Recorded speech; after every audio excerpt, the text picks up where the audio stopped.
नमस्ते दोस्तों, आपका हार्दिक स्वागत है हमारे YouTube channel unique of India पर।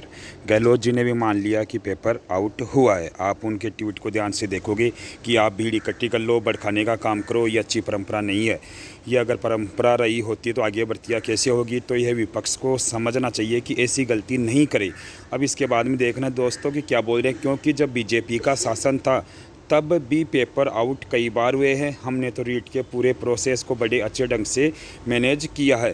तो आप लोगों ने देखा होगा कि तब भी पेपर आउट हुए हैं। तो इनका कहने का मतलब है कि हमारे ही नहीं, हमारे तो पेपर आउट हुए ही हैं, आपके भी तो पेपर आउट होते थे, तो आप इतना हौला क्यों मचा रहे हो। तो देखो, सबसे बड़ी बात तो यह है कि उस समय इतने बड़े लेवल पर पेपर आउट नहीं होते थे, लेकिन रिट जेईएन और एसआई में बड़े लेवल पर पेपर आउट हुआ है। और साथ ही देखो, आप देख सकते हो बोर्ड अध्यक्ष का बयान जारोली ने भी कहा है कि सभी ओएमआर सीट स्कैन कराए जाने के बाद अधिकृत आंसर की जाएगी।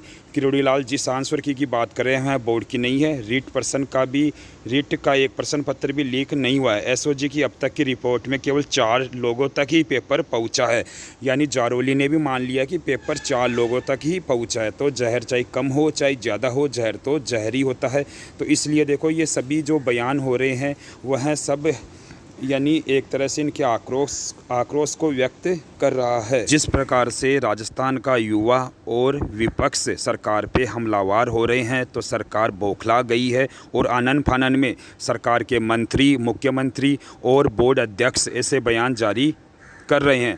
अब देखो, ये बत्ती लाल की बत्ती कितने मंत्रियों को, संतरियों की बत्ती गुल करेगी, यह तो आने वाले समय में ही बताएगा कि बत्ती लाल कितने को ले डूबेगा। धन्यवाद दोस्तों।